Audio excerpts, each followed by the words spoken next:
आज मैं अनबॉक्स करने वाला हूँ एक किट। हम लोग इसको खोलते हैं। इसमें निकला है मास्क, वो है सेफ्टी के लिए। इसमें लिखा है हेयर कैप। इसमें एक पेस्ट निकला है।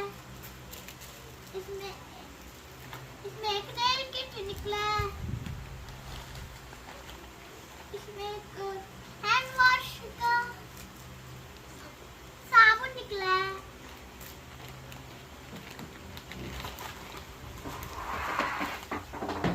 इसमें नहाने के लिए शैम्पू निकला है। फिर से वही शैम्पू शावर जेल निकल गया। अब हेयर कैप निकल गया।